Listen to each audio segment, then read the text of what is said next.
night tonight. And cette révision est diffusée en direct. So, all right. Is this a resort in France somewhere? Or are you outside of Yeah, France? in the Alps, actually. Yeah. Oh, okay. Okay. Not too far from where we were last week. But not too far. I guess by car it must be like 5 to 6 hours, I bet. Oh. I didn't realize how close we were to the border being that far north in Milan. Yeah. I guess Graham must know better because he knows France. Like he's traveled a bit around. I know a very small portion of France. I'll be visiting the south next. Okay. Well, guys, next time you come, please tell me, and I will take you around. I'll tell you where to go, many things to see. Sounds good to me. I'm sorry, Pierre, we asked you this when do you live up by Paris? Because I know Yves lives down further in central France. Do you live up in Paris area? Well, I used to live in Paris for a bunch of years, like 20 years. And then I moved 2 years ago in Annecy, which is not too far from where Yves lives in the Alps. So close to Geneva, close to Switzerland. That's where I live now. Okay. Yeah. I'm tagging you on here so people will know that you are on here. Let me grab some water. Go ahead.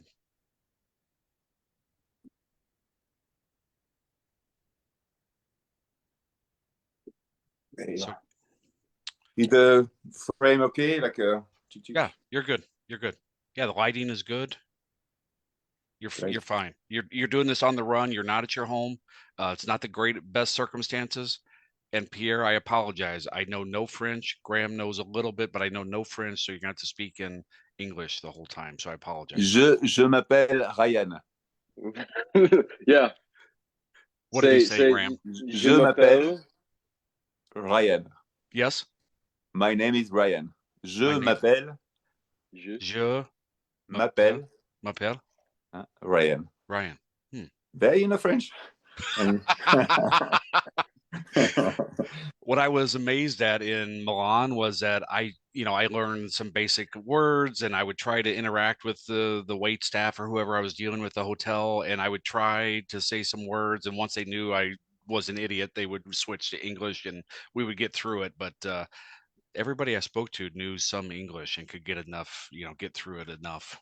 That's true. We do speak English. Not very much, not very well, but we do speak English. So can you speak French, obviously English? Do you speak any other languages? I learned at school German, but I did 8 years of studying German, but my level is like 2 months of studying. So I'm very bad, but and then I speak a little bit of Spanish because I went to South America, and it's pretty easy when you're French. So, but basically I speak French and English, I would say. Got it. Well, I'm just giving people a few minutes to log on and see us streaming here. Claudia said, you're not seeing comments here, Pierre. So if there's anything specific to you, I will try to circle back and ask you questions that they are asking. Okay. Sounds good. Metro activé. Do you think I should go on my Facebook page and say, okay, we have a live now? I tagged you on there, but if you'd like to go ahead. We have time. Okay. Let me see if it works. What's going on? Graham, you got quite the backdrop there. I'm seeing empty closet and hangers, and because when I go on my page, because there's a profile and then there's a page. Okay. I tagged your page on there. Okay, my page being Pierre Donore page. Fan page. Okay. So it should be okay. Okay, let me just put a message like a. Okay. Si vous êtes là. But I'm not sure they have access because I went on my page and there's nothing about the live.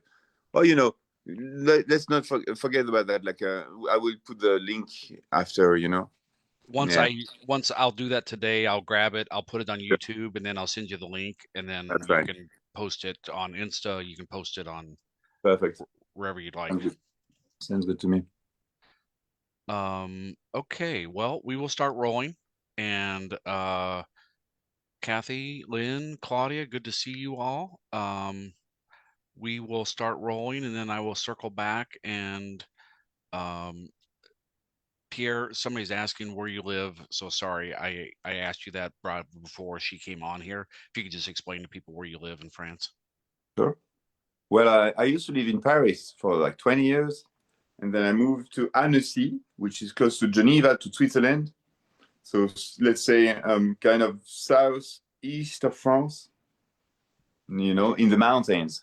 This is the Alps area, so the Alps go from France, Switzerland, Italy, and then Austria. But so it's the French part of the Alps. That's where I come from. Actually, I was born in the Alps, also in Grenoble. There used to be the Olympic game there in '68, before I was born. And then that's a mountain area, very beautiful, amazing landscapes. I was surprised to find out that Milan is hosting the Winter Olympics this next winter. Yeah, yeah, it's amazing. Like they're having a Olympics all across the Alps. I think between France and Italy. Yeah. So for those of you that are watching, last week when I was in Milan, Graham and I were in Milan. Well, there was two gentlemen in front of us, and afterwards, I stopped them and I asked them, "Hey, can I interview you a little bit?" And they said, "Sure." I kind of forgot what I was doing, and I had my camera down here. And Pierre, I saw after the fact because I couldn't see the comments.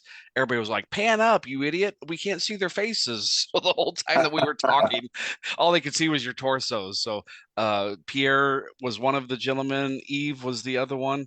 They were very kind. They spoke to us for a long time afterwards. They enjoyed talking to Graham. Since he could speak a little bit of French. So Pierre is one of the gentlemen, one of the two gentlemen that was there with us that night.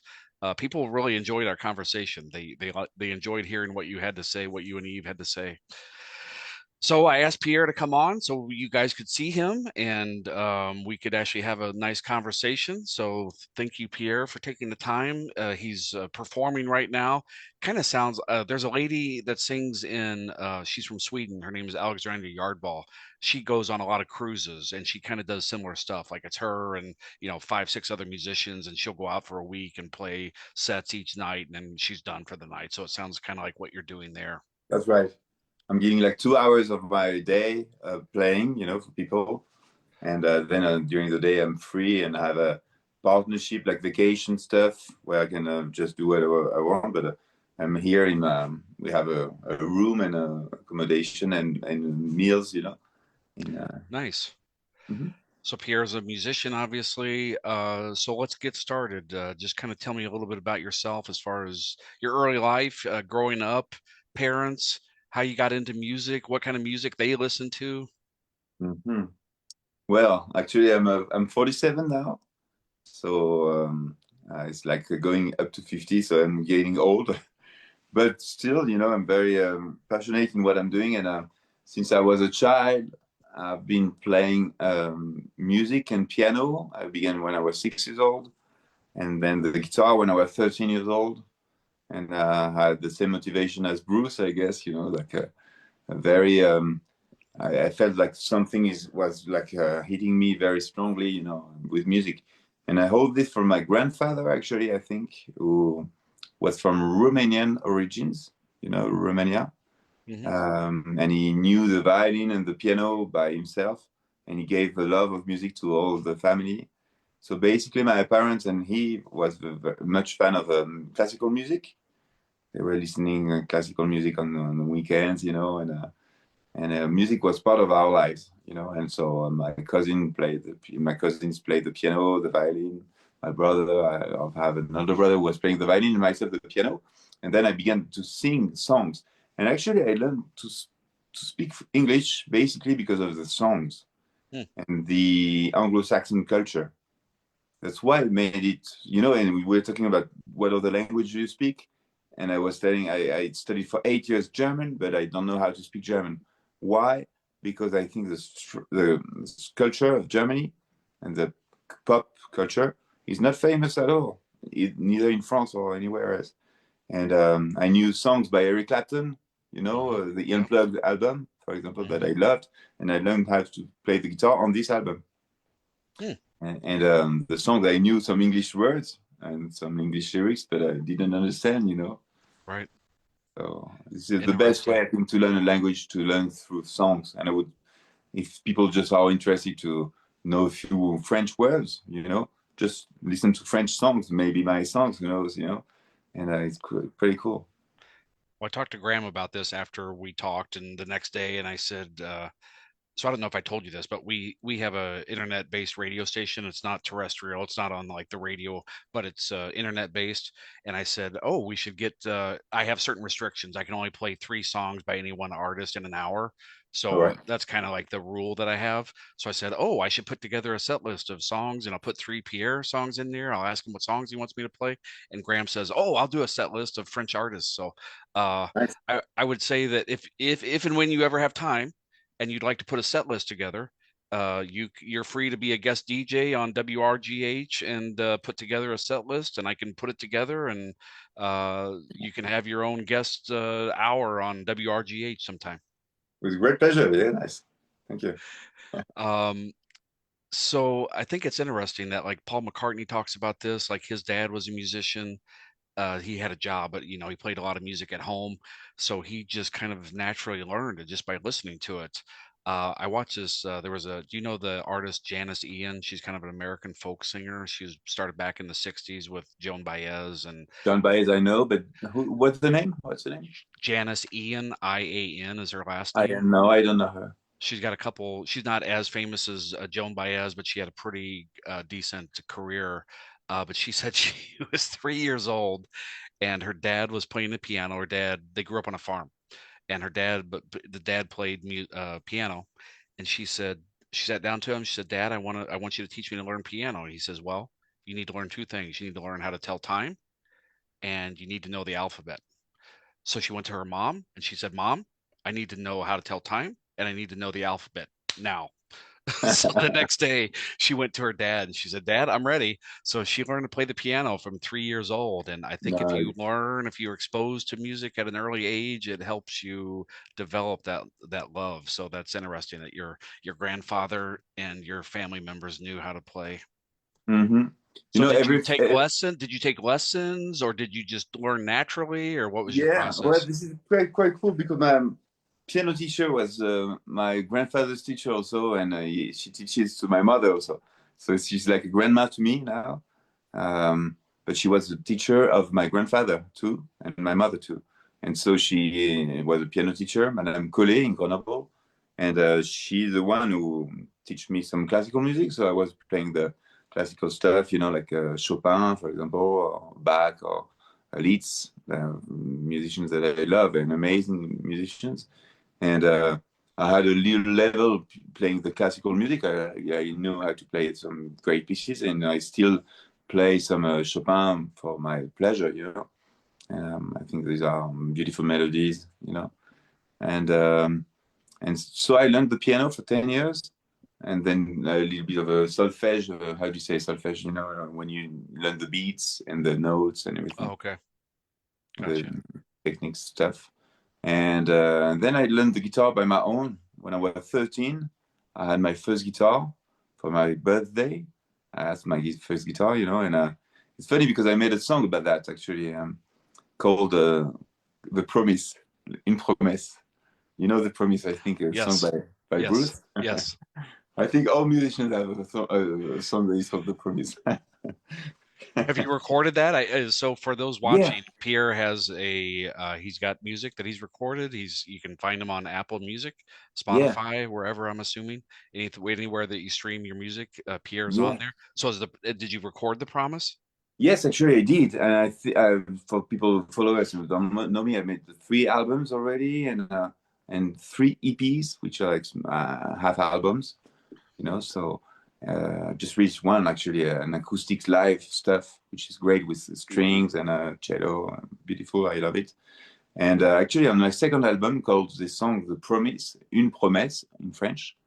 And actually the story is pretty interesting on this song because I made how do you say, un stage, an internship kind of songwriter, because I've been trying to do my songs since I was like maybe 15, you know. First songs were for like the girlfriends I had or I just wanted to have, and I remember it was like a really shitty songs, but these were my first songs. and and then after I began to work in the music industry because I wanted to join my passion of music and my studies, which were like marketing and stuff, communication, stuff like that. And then after I quit my job to do my own songs, and I wanted to be on stage better than working on the marketing plans of others, you know. So I said, okay, for the adventure, let's go. And so basically on this song In Promesse, I attended intern, like a stage where like 15 songwriters on the organized by a French singer, very famous French singer, kind of the Bob Dylan with, let's say in France, called Francis Cabrel. I don't know if you heard about him, but for example, he's the song taken by Shakira that made it worldwide popular called Je l'aime à mourir.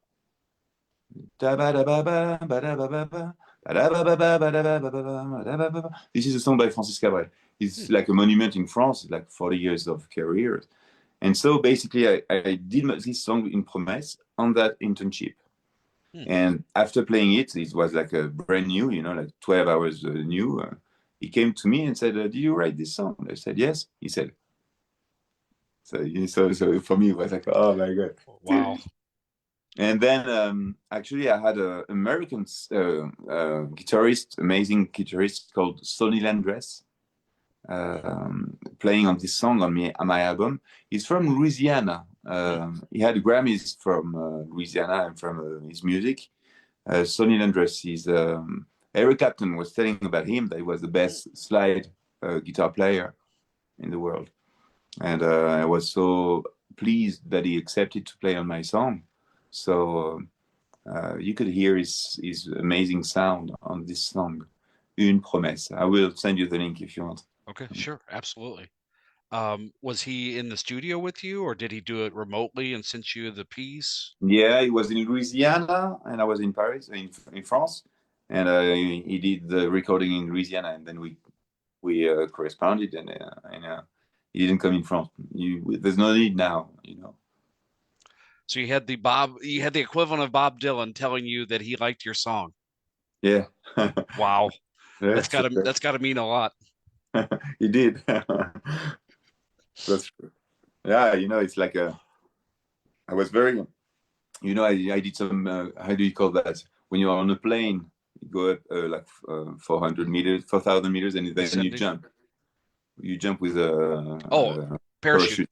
Yeah. Yeah. Skydiving. Skydiving. Yeah, skydiving. I did that 3 times, and it was very impressive, you know, and like adrenaline goes up, up, up, up, up, and then it's like a climax. But this situation, when I played my song, and he came in the room with like 15 people, you know, and for me, it's like the most exciting experience. Like I was shaking and everything. It was nice. I can imagine. I'd be very nervous if one of my heroes walked in the room to watch me doing what they were doing. Yeah.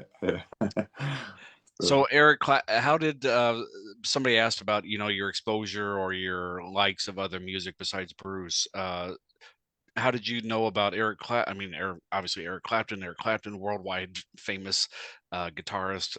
So that was the first album you really heard and tried to play to with your guitar? You know, I mean, we have all the Anglo-Saxon music in France, like coming from England and States and other countries. Actually, we are very open-minded country with all the cultures, actually. And when I was a teenager, I was listening to Lenny Kravitz, to Guns N' Roses, to Nirvana, and then to Clapton. Then I learned to many rock bands, Aerosmith.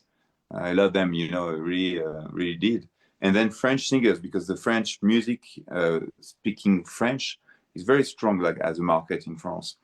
And so we had very beautiful artists, and so I had both cultures, you know, like pop rock, and then blues, and then the French culture of the French chanson. where the roots were the same, like all these artists, you know. And so I was listening to the songs, and you know, I really enjoyed those bands, amazing bands, you know.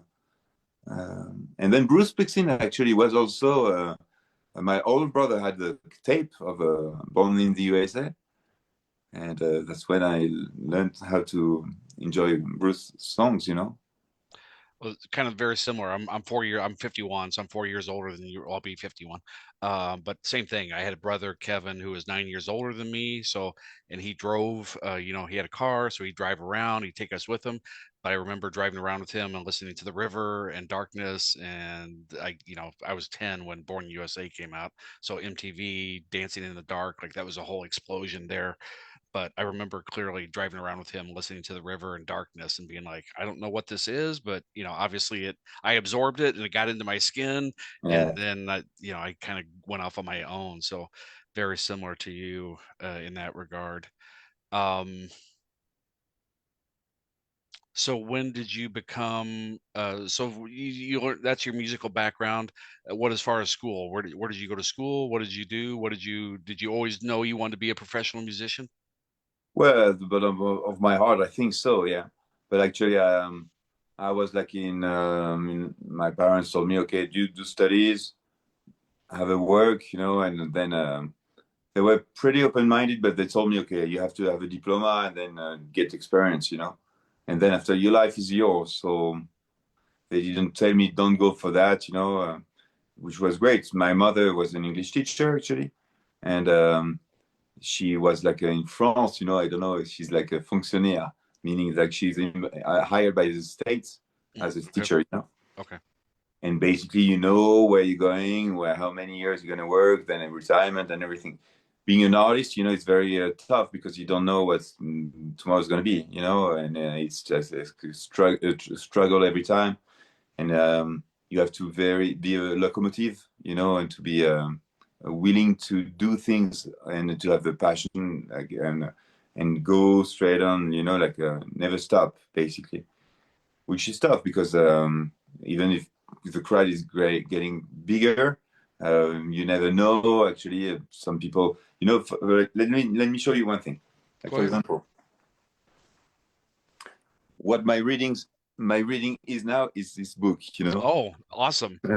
Yeah, which is like a Stevie Stevie's uh, autobiography. Steve Eisner, and it's called Feu Sacré in France. It means like a sacred fire, you know, like what burns inside. And one book I love is like the Bruce Springsteen Born to Run autobiography. I loved it. Yes. And I love this for many reasons. And one of them was, okay, you don't know what's going on the day after, you know, and this is an adventure and what keeps you moving, you know. So I began to write my first songs seriously when I was like maybe 26, kind of, and began to produce my concerts and everything, and my records. I tried to have a contract with record companies, but they always, like the few appointments that I had, they told me, okay, continue to build your audience. And then when it comes bigger, we will be here. So basically, it's a nice way to say I'm not interested. In the meantime, I had a guy called Gérard Drouot, producer, concert producer in France. He's the one who produces Bruce Springsteen in France, actually, but also AC/DC, Lenny Kravitz, Elton John, U2. He's the biggest producer in France. And one day in Messenger, I had a message from him, said, "Hi, I listen to your music, I like it, let's meet." Hmm. So he was like, "Wow, what's going on?" I said, "Well, how come you write to me?" And he said, "I was in vacation in the south of France and I saw your EP, your first EP, and I bought it and I listened to it. I loved it. And so I think that's something to do." And so he had me a real producer night, you know. So he took me to Paris, a nice place, and we had caviar and vodka. He had a cigar. It was like the big picture, you know. And then he's the one who put me on big venues in France, opening for Ray Davies, Mm. Michael Bolton, Wow. um, people that we were producing. And so I had many openings like that in big venues in Paris. which was very nice. And then after, didn't have any record companies, you know, and so I was organizing myself the concerts and everything in the meantime. And I didn't do my second album like within 1 year or 2 years after my first album. So basically, and he was alone, you know, to believe in my project. He tried to have the partners, but at one point he told me, okay, we need to have a publisher, we need to have a record company, and alone I won't be able to do everything. So finally we stopped our relationships, you know. But I was very pleased just to be able to play my songs that I've made on my bedroom, you know, in front of thousands of people, you know. Even if he didn't make it very big, the experience is just great. And I'm still continuing my songs. Actually, next year I'm going to play in Romania, in Netherlands, and in France. I have gigs or so. So my career, let's say, is not big, but it's like living, you know. So when you made, and I asked a couple of months ago, I had the pleasure of interviewing Ozzy Melendez, Curtis, and Anthony from E Street Band. No way. Um, I'll send you the link. It was through Spring Nuts, which is the American kind of unofficial Spring Nuts Springsteen fan club.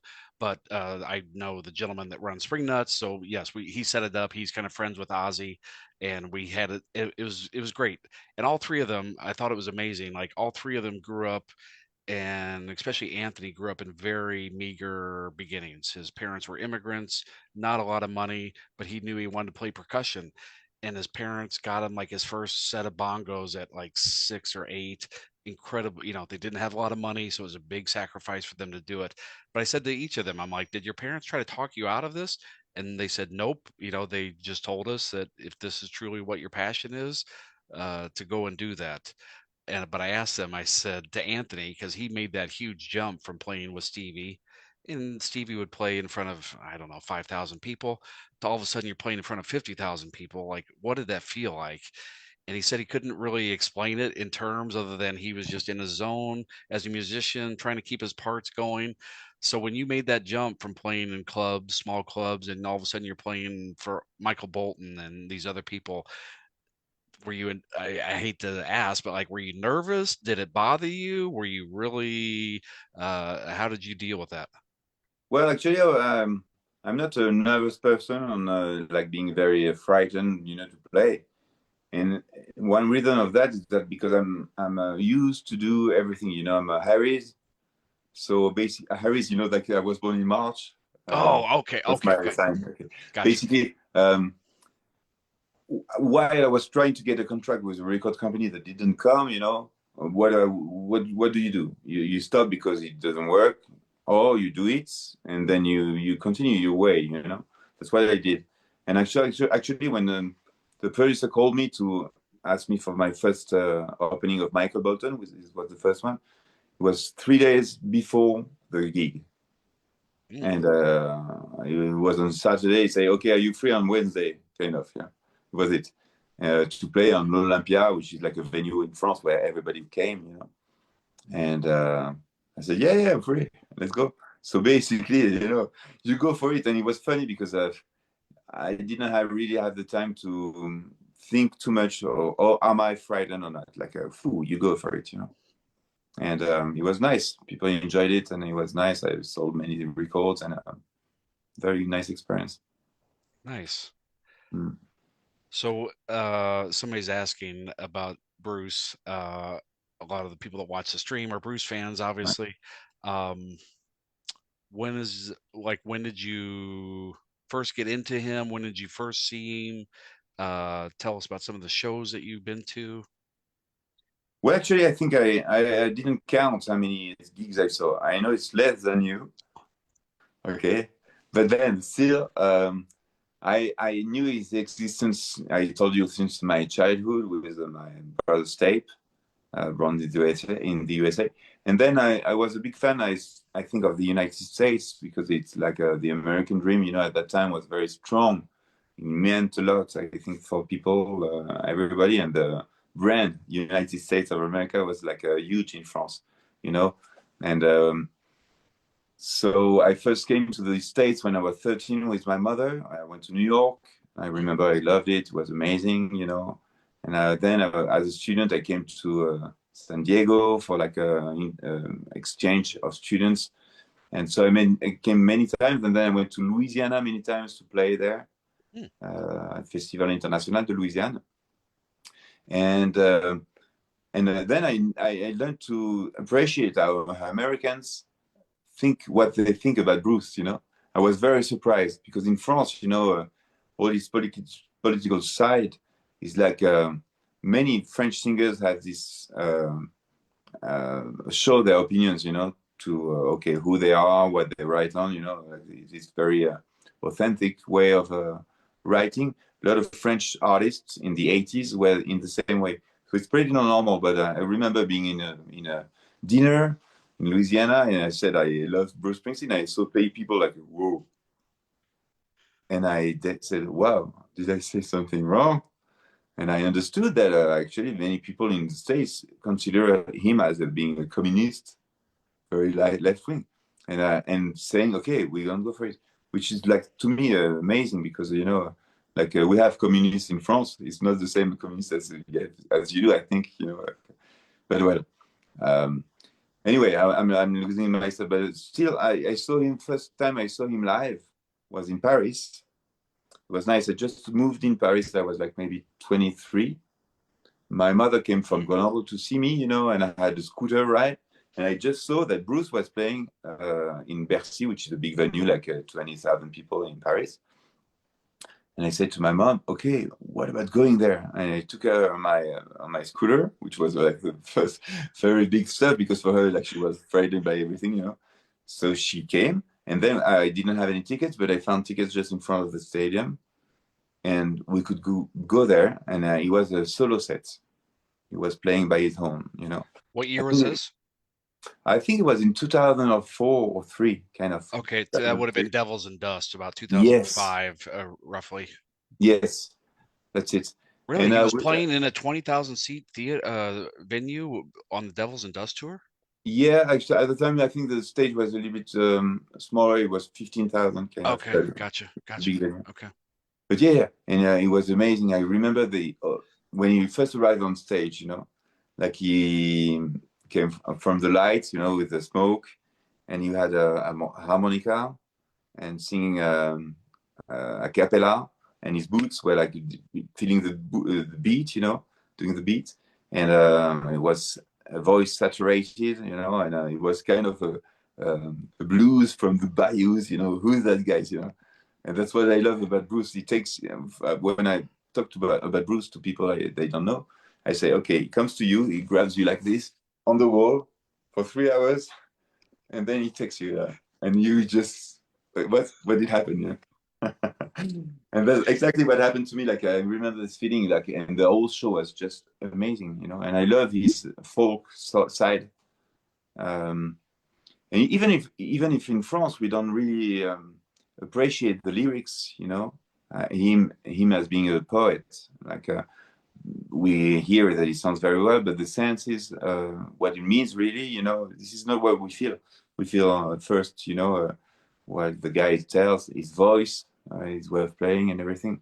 And I remember this show was just amazing. And since that time, every time he came to France, I went to see him. And actually his crowd in France just keep on raising, and now he's doing stadiums, and so he's very popular in France.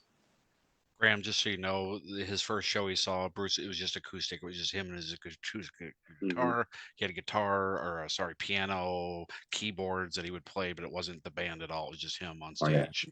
Yeah. What do you think about that, Graham? You said it was a very large venue though, right? Like Yes. a lot of people were there. They probably had some of it curtained off, so it was probably Okay. like take the United Center, but like block out the back quarter of it, so it would have been Big screens, 15,000 roughly. That sounds like it would be really personal. Like you would definitely come out of it with a closer connection to Bruce than if he has the whole band, you know, just being him and being able to focus purely on Bruce. That'd be a really cool experience. Yeah. So I Graham has really, seen him twice. I took him to see the show in Milwaukee, which is about 2 hours from us in 23, and then he saw the show that we saw in Milan. So he's seen him twice. I won't speak for him, but Graham, somebody asked me like, ask Graham what he thought of this compared to Milwaukee, and Graham says, no comparison. Graham, repeat what you told me about just your general thoughts about Bruce and performance, and I thought you had some pretty enlightening comments. Um, Bruce isn't my artist of choice, and his style, I think he's really good. I love um the messages that he puts behind his music. I think he's definitely an iconic singer. He's just not my cup of tea, but I love going to see how the crowd responds. Like I've never been to a show and seen how, when we were in Milan, we got a full view of the pit.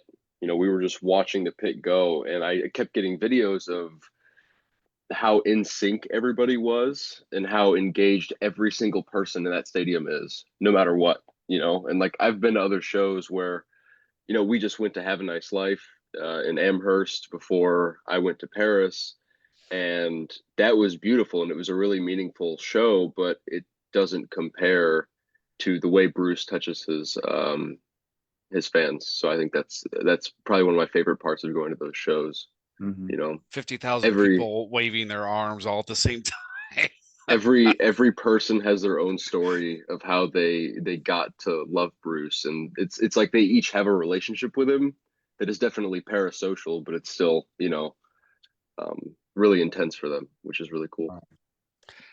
Pierre, I thought it was interesting. The same, like the summer before we saw Bruce, Graham really likes The Weekend, or used to like The Weekend. Do you know The Weekend? Yeah, I do. Okay. He played at Soldier Field here in Chicago, which is a football stadium, All right. American football, 50,000 people, plus. Uh, he's very good at what he does, but it's all about the stage production and the lighting. And it was just him on stage, and he'd have some dancers, but there was really no, Mm. for what he does, excellent stuff, like, Sure. very good.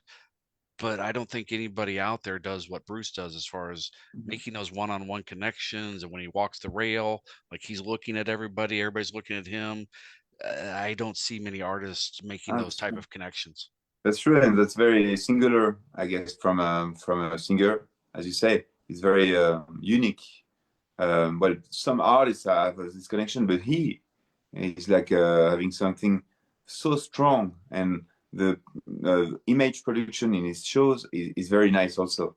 When he goes to his crowd, and when we see people having the best of their lives, when he gives an harmonica to a child, it's like he was giving it to you, and you feel the same as the kid, like, wow, what's happening, This is so amazing, and I think the catharsis stuff, of this joy and happiness of people sharing the same thing. And as you say, um, the music productions live is very nice, very strong. Now we have many amazing things with fires and lights and screens and everything. What I love about Bruce Springsteen is like the end of this show, which is like 1 hour, during 1 hour, 1 hour and a half, when he begins the big songs, like Born in the USA, all the lights on. Okay, we stop the lights production and everything that helps, so we don't need that. This is like like a party in a little town, like a bar player, where people see each other, and it's like very okay. We don't need the whole bullshit of a Right. music production, and which is very nice. For example, in France, we had a show in Bercy, the same venue I saw him first time, and actually in Bercy, at one point, after 1 hour and a half of gigs, uh, there was the alarm coming. Doot, doot, doot. Please go down, go away. There's a fire. Okay, so everybody was like, "What's going on?" And so they had to stop the concert, all the lights on, and there was this message telling people, "Don't run, go calm and go out." But we didn't see any smoke. There was nobody, and actually it was fake. It was not real. Like we heard it, but there was nothing. And before people went out, you know, they said, okay, the rumor was there. Nobody left. And Bruce, there was no electricity anymore, but he came down to on the crowd with accordion player. He was a acoustic guitar, and for like maybe 30 minutes, he did like a, you know, like a festival kind of people walking behind him, and he was like singing Irish songs. And then after, when we realized it was not real fire or anything, they came back on stage after 40 minutes. So basically, maybe some people left, but the great majority stayed. And the concert began again with the lights on for 1 hour and 15 minutes. And this was just crazy. Like people didn't believe it, you know. Somebody's joining in. Bonjour. Graham, help me out. Bon, Bon après-midi. APRES. Yeah. Bon après-midi. Who? Good afternoon. Bon après-midi. Bon après-midi. Who is joining now? That's Gary Simpson, who actually is Nikki. Do you know Nikki? Do you know who Nikki Germain is? She's Gary's significant other, girlfriend. Gary Talent, the bassist for the E Street Band. Her name is Nikki Germain. She's a photographer. She's done all kinds of stuff. Gary Simpson is her brother. He lives in Orlando, down in Florida. Welcome, Mr. Simpson.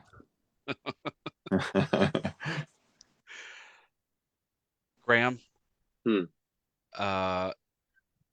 Pierre and Eve, I have to say that you were animated. It was a total difference being down in Monday night of the first night in Milan. I was down in the pit.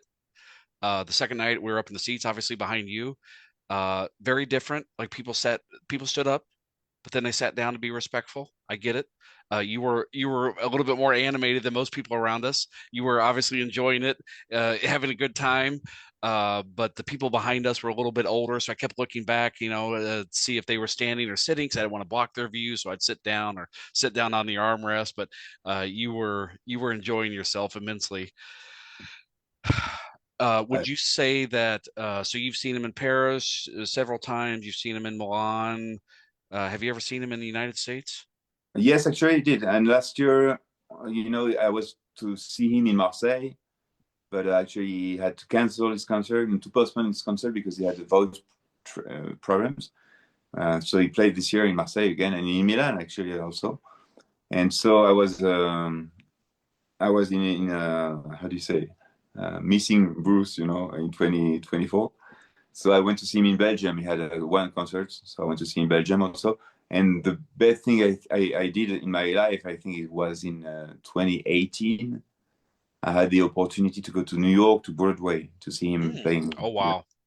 Thanks to the producer, you know, who is producing him in France. He told me, okay, Pierre, if you want, you can buy tickets. Because I tried, you know, when I heard the song, the thing, and it was impossible to get tickets. And he said, okay, you can buy tickets. I think I will never pay as much as I paid in my life, you know, for like the tickets and then the flight and everything. But it was amazing. So I went to see him in New York. Yeah, that was a totally different. Graham, Bruce was on Broadway. He did like a one-man show. Just I know what you're talking about. But it was a very small theater, 800 seats, less than 800 seats. It felt like we were all just sitting in his living room and listening to him talk. It's the first time I've ever heard Bruce not through a microphone. Like he was talking into a microphone, but there were some times where he would like step away or he would say something kind of to the side. It's the first time I've ever heard his voice not through a microphone, which was interesting to hear. But it was just so incredibly intimate and real. And I don't know, like I read the book obviously, but then he did the show. Just amazing stuff. and so you saw him once or twice, or? I saw it twice. Once I bought tickets. I was lucky enough to get tickets, and then the second time, E Street Radio, Sirius XM, E Street Radio.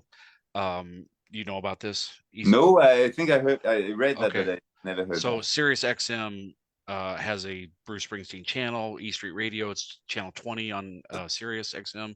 Anyway, they had like a fan appreciation night. They basically bought out the house and they had a contest where you had to call, and Graham was critical in this. This is one of the best stories I could ever tell in my life. So the deal was for 2 weeks, in the morning and in the afternoon, you had to be the 20th caller. And if you were the 20th caller, you got tickets and you were entered into the grand prize, which was like be flown there, stay in a hotel, food, the show. So this went on they did this for 2 weeks. And for the first 8 days, I'd listen in the morning and they would say, okay, today is going to be glory days. Today's going to be dancing in the dark, whatever. Once you hear that song, you had to call me the 20th caller. I'm not kidding you, Pierre. I called 100 times in the morning, 100 times in the afternoon, twice a day. Beep, beep, beep. No, never got through. Busy, busy, busy, busy, busy. Whatever. So like on the 9th day, I go to pick up Graham from school. He's in the car. I had to go to the grocery store, and I just said to myself, I'm going to try one more time. One more time, I'm going to try. So I said to Graham, he was probably, this was 18. So this was Graham. He was 12 or 13 at the time. I go in the grocery store and I said, Graham, you sit and listen to this station. And the name of the song that day was Ghost of Tom Joad. Sorry. Yeah. Move your mic closer to your mouth. You have the lowest volume. Sorry, it's a stage. Okay, Gary, got it. So I said, you have to listen. And every time this station changes, if you hear Ghost of Tom Joad, you got to call me. Okay. I said, call me every time you hear the song change. And they were playing Pretty Flamingo. And I said, okay, this is going to be about 6 minutes long, but then they're going to play another song. You call me every time. Okay. So I'm walking through the grocery store. I'm picking stuff up, pushing my cart, blah, blah, blah. He calls me. Dancing in the Dark. Nope. Call me back. 5 minutes later. Dad, it's The River. Nope. Call me back. I'm checking out. Beep, beep, beep. Scanning. He calls me. He's like, Ghost of something? I was like, I gotta go. I immediately call. She picks up, a female voice picks up. Sorry, you're the 19th caller. And I was like, are you kidding me? So I call right back, and like, there's a voice, and she says, what's your name? I said, Ryan Hilligoss. She says, well, Ryan Hilligoss, you're the 20th caller. Hallelujah. So yes, I was lucky enough to see it once. I bought the tickets. I saw it November of 17, like the first year. So it was about a month or two into the production. And then I got to see him again, thanks to Graham and E Street Radio. I got to see him again twice. And I got 2 tickets, and I took my brother because he's the guy that started the whole thing. So me and my brother. And not only that, not only did I win the tickets, Pierre, so Kevin flew from Florida to New York a couple hours ahead of the show. So like, we didn't know if he was going to actually be there or not or what. So I said, dude, you got to be here at 6:30 because the 6:30 was a shut off to get through security and get into the theater. He shows up at like 6:15. So we were like 2 of the last people to go through the line. They had security. They waved us with the wands. We had to go through a metal detector, and we walk up to where they're handing out tickets, and they hand us the tickets. And I look down, and I see them. I'm like, I don't know, whatever. We walk into the theater, and I hand the tickets to the usher, and he's like, "Oh, these are really good seats." And I was like, "Yeah, right. Like, it's going to be up in the top. I don't care. There's not a bad seat there." But we start walking up. We keep walking up. We keep walking up. We were literally right in front of Bruce in the first row, like right in front of the mic stand. No way. Wow. Three rows behind us was like all the bigwigs, like Howard Stern was there, Stephen Colbert, Liev Schreiber, Keira Knightley. Like there was a whole row of like VIPs. And I think I caught some people being like, who the hell is this guy that's sitting in the front row? I'm a winner. It was crazy, like to see him, like he'd have his eyes closed or half closed. He's reading the monitor sometimes, but like I could see his eyes balls moving under his eyelids, and I could see the sweat coming off of him. It was just a surreal experience. Wow, what a beautiful story. Hey, thanks to Graham. Let me tell you, this is a very nice teamwork. Congratulations, guys. Graham did not get to go. I did not get to go after all that work. All right. So the one time you saw Bruce in America was at Broadway? Like you've never seen the show or a live concert with him? No, with his free band. I wish I can do that once. I would like to see him in New Jersey because I think it must be big. Well, so you and I didn't have a chance to talk about this, but for 15 years, I mean, I wanted to go see him anyway, but for 15 years, I've been hearing people rave about the European crowds. Oh, the European crowds are so much better than US crowds. Okay, whatever. So I went, and Monday I was down in the pit, and afterwards I thought it was a good crowd, but I had experienced just as good of crowds in Cleveland, Ohio, Philadelphia. Philadelphia is crazy. Like Philadelphia is kind of like Milan as far as how rabid the fans are. Jersey is a different mix of people. They love Bruce. They think they own him. So they're not always the best behaved. But Philly, by far, and Cleveland are probably the two best crowds in the U.S. But after the second night of Graham and I sitting back and seeing all the hands and everything that was going on in the pit, people on the shoulders constantly, I was like, okay, now I get it. Now I understand. You know, I have a friend of mine who is working on TV, and he's a big fan. He goes, he saw me many times, Bruce. And actually, he told me he was in Milan too, the second gig. He told me it's one of his best gigs he's ever done for the 3 or 4 years. You know, so I think this night was just amazing. I have some friends that have seen him in the only place they said that was better was in Madrid or Barcelona. I can't remember. Apparently, the Spanish are very, very rabid. Yeah. If we ever get the chance again, oh, we have an update. Mr. Simpson says that Gary and Nikki are engaged, so they are actually fiancés. Wow. Okay, there you go. We have breaking news here on Panda Productions. Gary and Nikki are engaged. Wow. Is that a new story, the two of them, or? Um, they knew each other. So there's a book out right now from Nikki. It's called Bruce Springsteen at Liberty Hall, and she was one of the very first people to take pictures of them outside of the Jersey, the tri-state area. Okay. She was a very young lady. She was taking photography lessons, and somehow somebody contacted her. Anyway, she went back and um, she went and took pictures that night. She put them away, didn't think anything about it. She had a different career. Gary went her way. They didn't date or anything, but Yeah. they kind of kept in touch. And then like 12 years ago, Gary called her out of the blue and he was like, "Hey, friend of mine is looking for pictures. Do you have those pictures from Texas a long time ago?" And she went looking. She's like, "I don't know. I'll look." She went and looked, and sure enough, she had the exposures and everything. So out of that, Gary said, "You got to do something with this." So two things happened. Gary and Nikki kind of reconnected as a couple, very much in love, life partners, soulmate type stuff. I'm friends with Nikki. She's been on this show several times, so I'm not giving away anything. But out of that, Gary's like, "Hey, you got to do something with this book for real." So she put a book together. She's been touring. She's been out with the band when they're on tour and having book signings and book selling. So she actually had one in Milan while we were there. I'll send you a link to that. You send me a link to The Promise, and I will send you a link to her book. Yeah. And actually, I have a song on the same album of Une Promesse that is called Vivant, meaning alive, you know. This is a song that came after the terrorist attacks we had in France, you know, on the Bataclan, where there was a venue of an American band. I don't remember the band. I think it was Ariana Grande. I think it was Ariana Grande. No, there was one terrorist attack on this show, but it wasn't. Oh, okay.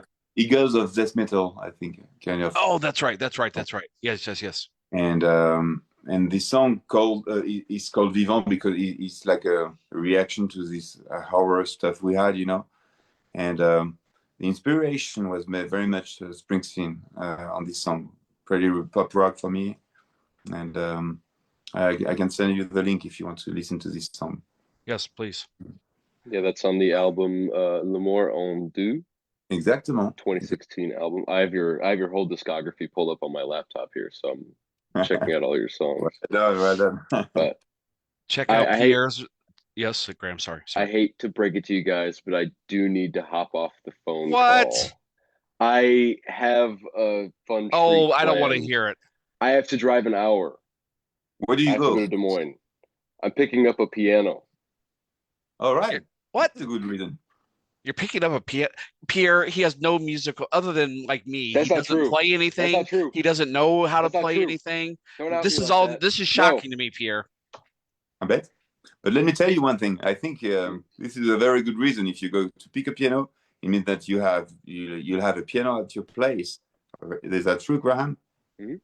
Okay, and this Yeah. is the best way to just try to play it. So I'm thinking you're gonna go for that, and this is very cool. And to everybody who wants to play the piano, the first thing to do, or to play the guitar, is just buy a little piano, a little guitar. It's not that much money, and then you have it. The new friend, what do you do with it? So you try to play. So congrats. Drive Is this safely. for you or for Marin? His girlfriend's name is Marin. All It's right. for me. It's for me. I don't believe you. I don't believe you. Marin plays the mandolin, but I Really? wanna, yeah, she plays the mandolin. If Okay. you know, yeah. But Oh, nice. Well, Yeah, you have good duets coming on. yeah, exactly. Yeah. Graham, I love this. I have no Pierre, I love music. I love listening to music. I love concerts, obviously, but I have no musical proficiency whatsoever. Graham, if you can learn to play the piano, I applaud you for even trying. Yeah, yeah, and I'm sure you will do well, Graham. Yeah. I might actually bother you for some tips at some point in time. So Please do. You have great pleasure to help you on that. Graham, Pop music. I don't know what you want to do. If you want to learn how to play the classical music and everything, I would tell you just take a teacher for like 5, 10 lessons. And if you want to just play songs, just learn the positions of the chords, and with 3 or 4 chords, you can do 1,000 songs. Mhm. Basically. Yeah. So it's everybody can do it. Just The biggest challenge is figuring out how to read sheet music, and that's not even that difficult. But for me, it was pretty difficult. So I need to figure that out. do you know the letters A, B, C, D, E, F, G? Mhm. Like the story of your father said. Do you know how to count? Yeah, exactly. do you know how to tell time? Do you know how to read the alphabet? Then you're good. Yeah.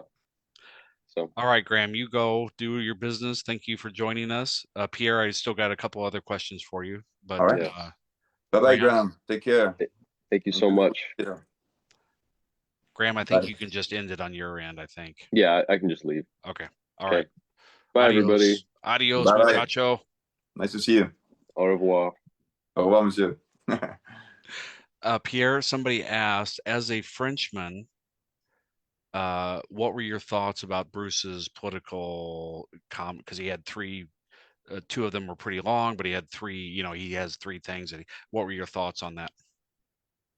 Well, I thought it was very nice for him to say, he's like 75, he has his career, he has everything. And he's a concerned guy, so he's always been the same, always like saying things. I mean, across his songs, he doesn't really need actually to say specific things, but I think the situation now is like touching him so much on his values and on the American values, and all the values we share, in Europe, in France. Um, it's very generous from the American people and from the it's the story of it. It's always been like in France we have the war. We would speak German if the American or the Canadian didn't come, and they saved us from Nazi. And so okay, it was for business concerns, but it was also for values concerns. And it seems now that the values concern with all this administration we see, it's like crazy. It seems like breaking all the roots, we share, which is very sad because the generosity is like taking everything out. And so I think it's very courageous from Bruce just to, okay, this is my opinion and this is happening now, just to raise awareness on people who are like all sheeps, we scroll every day and it's very tough to just okay, let's take a step back and think about it, and all the legal stuff that is like linking us and the legal um, state of mind. I don't know how you call it, l'état de droit, so I think it's courageous for him to say, and it's nice, and I was very well appreciated by the people who follow Bruce. Yeah, I Mm. didn't hear any. I heard nothing but when I was down the pit and in the seats on night two, people didn't talk during it. They gave him their full attention. They listened to everything he had to say. A lot of applause. I heard nobody booing or anything. Mm. Uh, so to your point about what we're proud of is the fact that he does stand for America, what America is about. He's been singing about the American dream, quote unquote, for 55 years. We think it's ridiculous that people are like, oh, he's being anti-American, or now why is he so political all of a sudden? He's been political for 55 years. Yeah. In 1972, he played for a benefit for George McGovern, who ran against Richard Nixon in the 1972 presidential candidate. He's been political from day one. Like, this is not a secret. So for Yeah. people to say this all of a sudden, they're being disingenuous at best, because he's been they just don't agree with him. That's what it is. They don't agree with him. What you said earlier really shocked me about you being in Louisiana, and you said I like Bruce, and people's faces fell. Yes, the whole, oh, they're a communist, they're a socialist. People that use those phrases, they're just trying to smear him or anybody that doesn't agree with them. Mm. The whole, he's not a communist, he's not a socialist, he's very much a capitalist. He just sold his catalog for $500 million. Like, it's just laughable. But this has been going on for 100 years, starting in 1920 after the Russian Revolution in America, the Red Scare back in the day. The FBI raided a bunch of people for being Reds back in 1930s. It's been going on for 100 years. There's just words that they try to use to smear anybody that disagrees with them. So, but it is very touchy. I can't tell you how many people I've talked to over the years. I stopped listening to him because he got too political. Well, what do you mean by that? All you mean is you just don't agree with what he has to say. But as I've said, nothing he has said on the tour is not accurate. What he's True. describing is very factually based. People Yeah. are being shipped off to other countries without due process. Like, You he's know, not saying anything that's not accurate. the it's very actually the way of thinking of President Trump is like if you don't agree what I say, you're anti-American because he's the 100% American, which is not true. And the image we have of the American people and of the American politics, is not this. It's like democracy. Democracy. What is democracy? Is like people don't agree, but they share their opinion, and then we vote, and and the process Trump has, is the same as the Taliban's, actually.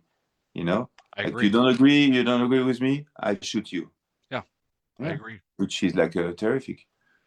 Uh, he, there was a sentence by Napoleon, I don't know if, or Voltaire, I think he said, or Victor Hugo, I don't know who said that, but he said, if you don't agree with me, I let you talk, and I will fight your ideas, but I let you talk. Yeah. Yeah, I may not agree with what you say, but I will fight for your liberty to say what you have to say. Yeah. Something to Yeah. that effect. That's right. Um, all right. Well, for those of you that are just joining us, we're talking to Pierre. He was one of the two mystery gentlemen that we talked to after the stream on in Milan night 2. Yeah. Pan up, you idiot. Um, he is on he's working right now. He was kind enough to rush off the stage to come talk to us. He's busy Yeah, working. let me show you again with the behind the scene, because I have something more funny, Sure, actually. feel free. Okay. So I'm in my room. Here is my guitar stand. Here is my pants. That's where how I hold my camera. See, you see that? This is very rustic. My guitar, my pants, but it holds. It was nice. So my phone doesn't fall down. You know what I mean? Yeah. Yes, But he's in between. So you're done for the night. So how long are you at Club Med? for 1 week. 1 week. 1 week. So You do I'll this be quite a playing. bit throughout the year. These type of events. I do it maybe twice a year. Yeah, twice a year. And actually, I'm singing with two singers. One of them is like doing back voices for Sting, for example. Hmm. She's a great singer, and the other one sings too. So we have great combination. And it's nice. It's nice. Tonight, you know what? I sang Bruce Springsteen song. I sang "I'm on Fire," mm-hmm.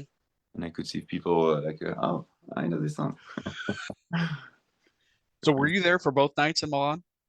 No, just once. Just the Yeah. okay.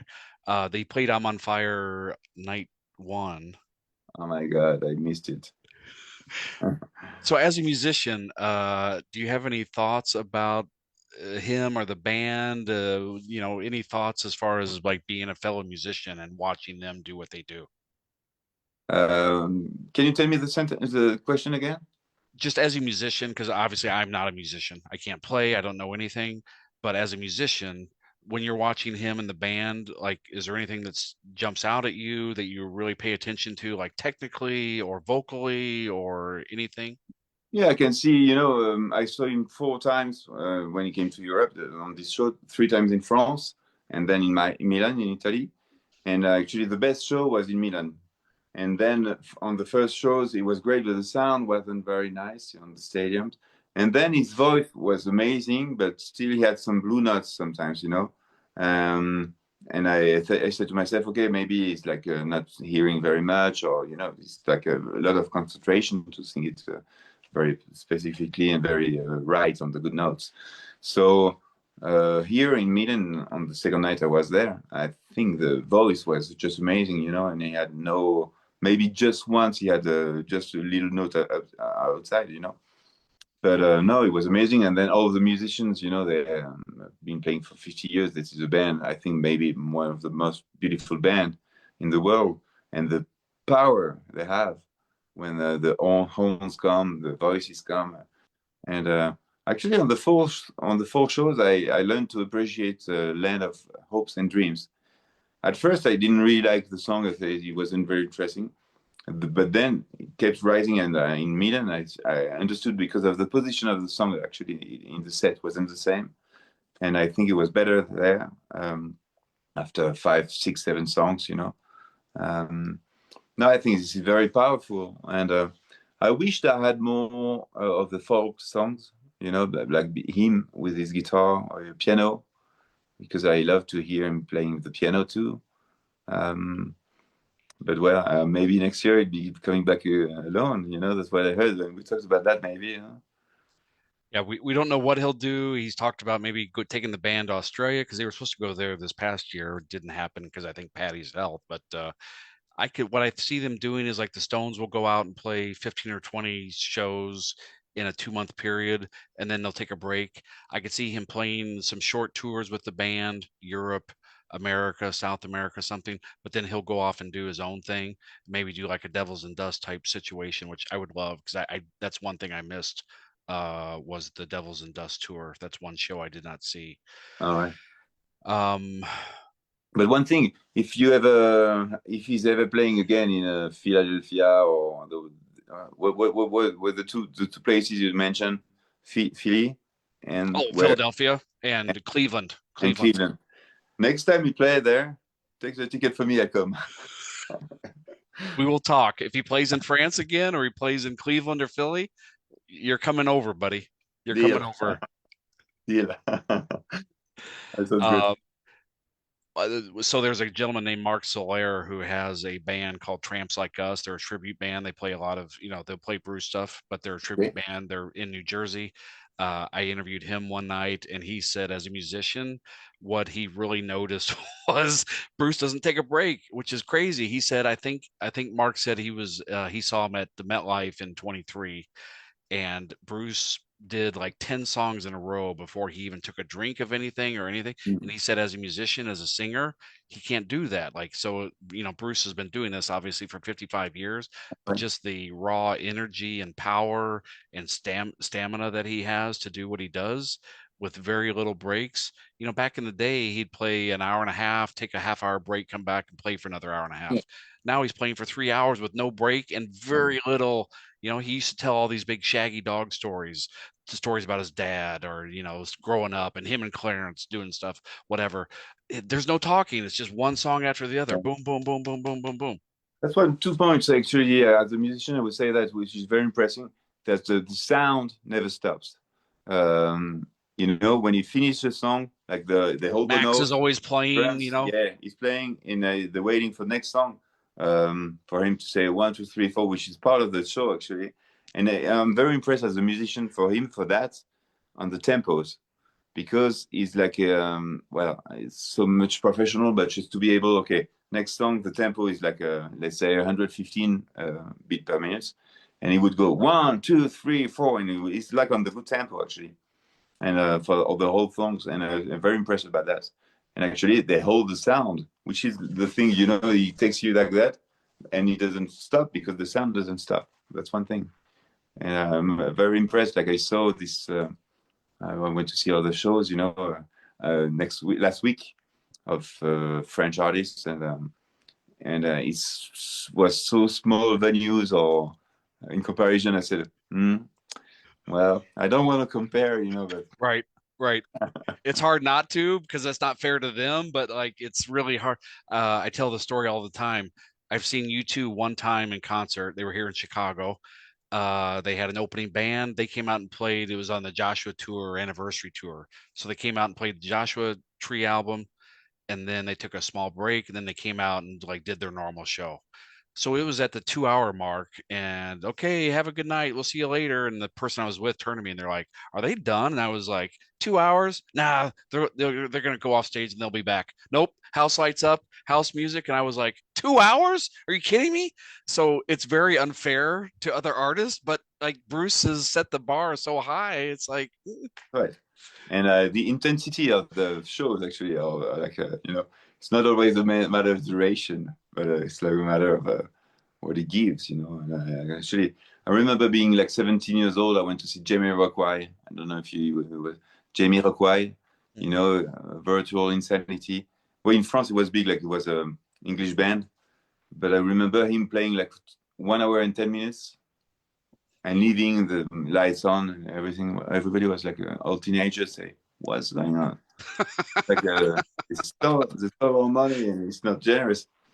And a few days after, I saw James Brown playing in France in Festival de Vienne, and he was like maybe 85, I don't know, but he played for 3 hours, you know.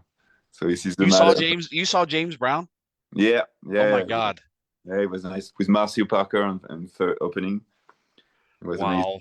Wow. Uh, I was raised on like my parents, my dad was born in 42, so like rock and roll was like old school rock and roll. Elvis, Chuck Berry, James Brown, like those are my guys. Like I was raised listening to that music. So I love that music, and for me to see Ray Charles or James Brown, like I missed it. I couldn't see him, but was it still a pretty good show? yes, Even he was though he amazing. was He was dancing and his voice was there, and the show was just amazing. Yeah, He's like amazing. Bruce. Bruce has talked about this. Like he got his stage presence, his control of the band from James Brown, from watching Sam Moore of Sam and Dave. Like they were very. James Brown was incredibly controlling and tight with the band. He'd find them if they were off a beat, or he'd find them if they didn't come in at the right place or something. Yeah, And Bruce has talked about that. That's where he got his control of the band. that's right. That's right. He was very tyrannic, you know, and so, but it works, you know. I love the fact that you're reading Stevie's book. I read the book, and then I would suggest if you feel like it, listening to him read it on the audio book is even better, because like he's doing his voice, which you know he's got a great voice, All uh, right. but he does like little imitations of like Frank Sinatra, or you know he's talking about James Gandolfini on The Sopranos. He'll do little impersonations, which is even better. But if you get a Nice. chance, listening to the book is even better than reading. And the If book you is have the link fantastic. of that, if you have the link of that, Okay, I'm really, yeah, let nice. me. I'm gonna send you a link to Nikki's book. I'll send you the link to the audio book for Stevie, Mm. and I will send you a link for the radio station YouTube. Yeah, seriously, if you ever feel, I know you're a busy man, you're busy, you've got your working musician, but if you ever felt like doing putting together 15 or 20 songs, you know, put in some of your own stuff, but Yeah, French musicians or American, whoever you want to play, and I can pretty much play anything. So, nice. uh, and I do that. Yeah. yeah. Give me a reminder, but I'll do that if you don't mind. And I wish I come to Chicago. As I told you, in 2020, I was to go to Chicago in South Bank. I had a few shows there, and with COVID, everything was canceled. because of Uh, COVID. yeah, but I Where wish I could come and discover Chicago. where were you going to play? What venue? Wow, I don't remember. It was Or what town did you say a town? Chicago, Chicago. I thought you said something else. I thought you said and then bank. South Bank, Oh, South South Bank. Bend, South Bend, Indiana. No, no, no, no. It was in the same states. South Bank. South No, Bank. Hmm. hold on. Let me watch my map. I will tell you. Um, it's like you go on the lake, south of the lake, Yeah. Chicago, and then drive like 2 hours, kind of. Um, Let me see if I have a map somewhere.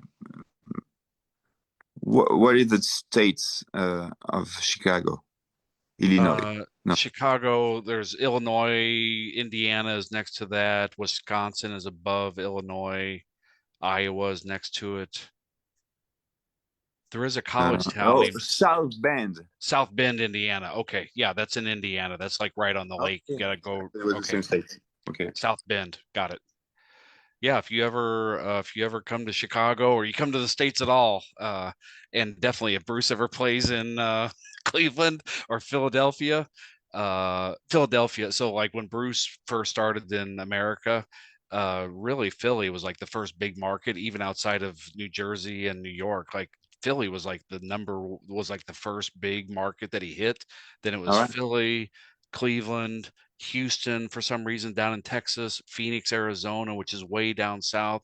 So Philly has been like one of his longest and most rabid fans there. So Uh-huh.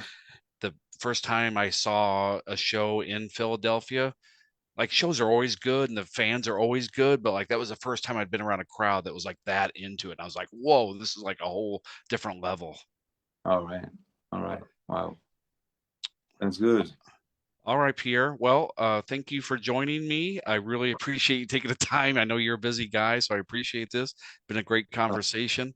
Uh, Thank you very much. And I know we'll see each other again, maybe in Chicago or somewhere else.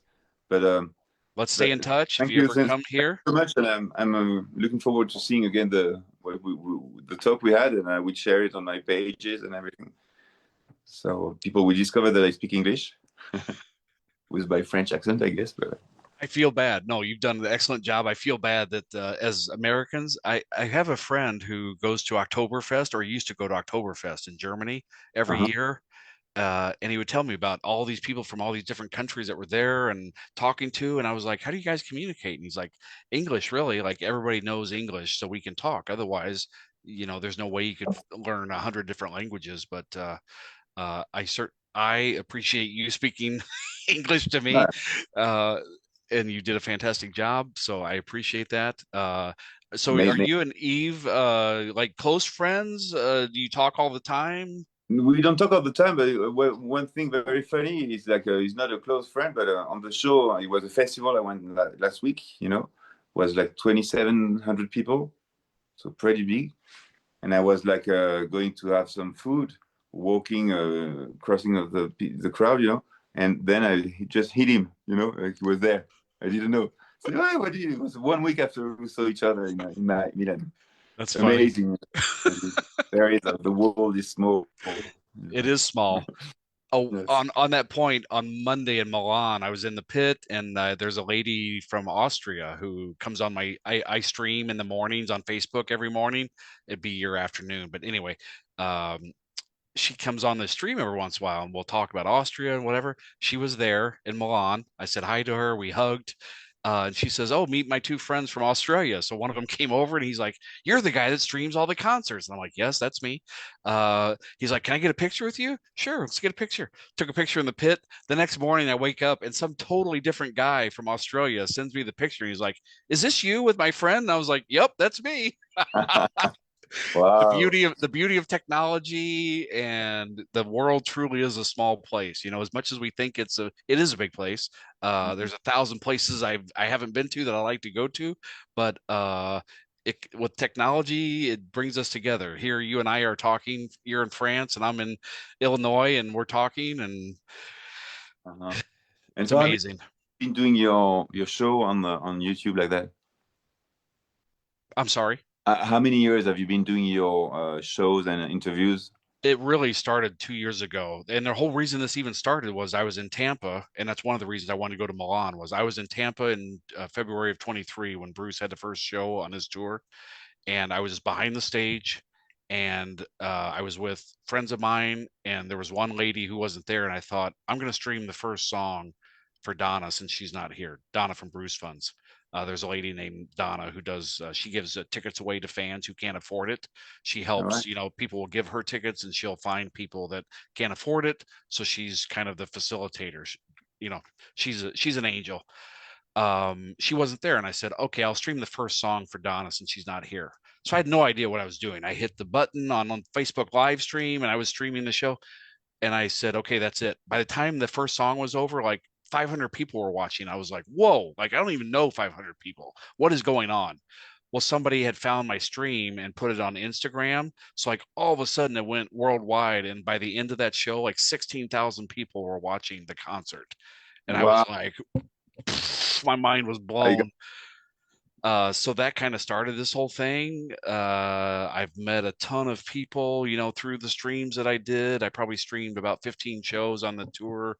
But I just kind of started, I met all these fascinating people, and I'd ask them to come on and do interviews, and we've done it and had a great time with it. So technology can be bad. Social media can drive a lot of hatred, misinformation. It definitely has its negative sides, but it also can be a gift. That's true. That's true. Well, I invite everybody who's listening to us and discovering my existence, just go on Spotify or Apple Music and hit Pierre Donore. Maybe give the link or anything. And feel free to discover some exotic French music. Would you just what would you describe? I mean, I hate to describe music, but like, is it like folk music? Is it pop music? Like, how would you? Well, I would say pop and folk, and some people in the States told me it was country stuff, kind of. So it's pretty much variety of size. Okay. Album is like more things that are a little bit electro. I have new sounds, like modern sounds. My second album was more pop rock, and then the first one was pretty much acoustic stuff because I love the sound of unplugged guitar. Yeah, send me the link for The Promise and the other stuff that you said, and I'll post a link to The Promise on here. Okay, I'm gonna do that just now. Oh, well, somebody's asking, would you feel comfortable playing a song? Oh yeah, I have my guitar here, and so yes. I'm not trying to put you on the spot. I'm not trying to take advantage of you, but somebody's asking, so don't feel any pressure. But if you'd like to play us a song, that would be fantastic. What time is it now here? It Okay, is. it's like in France. It's like 11:25 p.m. Yes, we need to understand that Pierre is 7 hours ahead of us, so it's late. Oh, Okay, he's got to be quiet. He's in this hotel room. He's got to be quiet for his neighbors. Well, for you, I'm not gonna be quiet. And I'm gonna try to play my song "Vivant." The one that is pretty much alive, alive. And well, I'm sorry for neighbors, but and I hope the sound is gonna be great on Zoom. I'm not sure about that, but okay. You start, and if it's off, I'll tell you. Tell me, okay.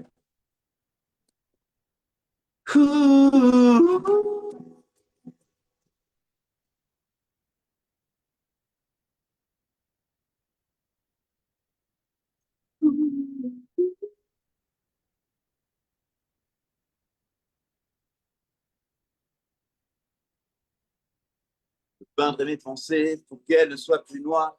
Je dirai haut et fort l'envie d'aimer, de boire à la vie et à la mort. D'avoir mal au cœur de toutes ces horreurs, moi j'enverrai la peur se faire voir ailleurs.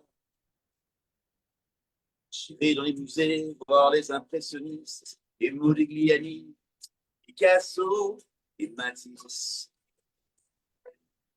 Prendrai la parole contre les intolérances. Oh, my lyrics. Je dans ses rires sans m'empêcher de vivre, et je ne lâcherai rien pour louer à leur chien. Je passe s'il le faut, teinte de portique, et face à la menace, je resterai stoïque.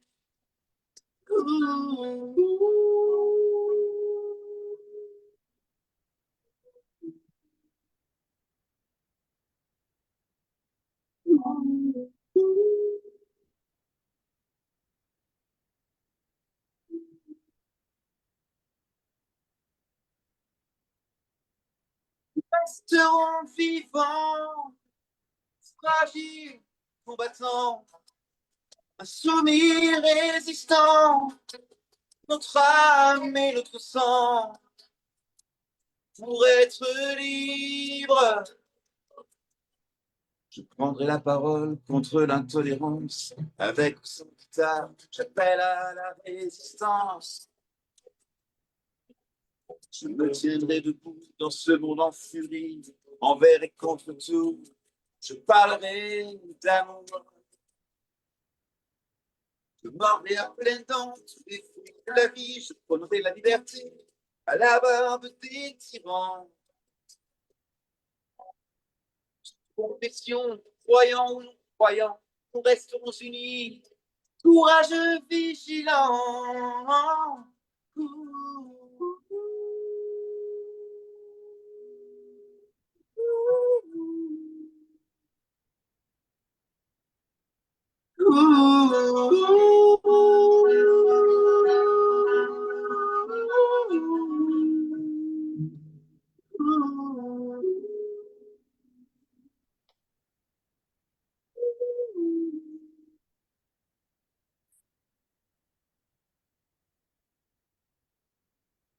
Je peindrai mes pensées pour qu'elles ne soient plus noires. Je dirai haut et fort l'envie d'aimer, de boire. Mais merci. Fantastic.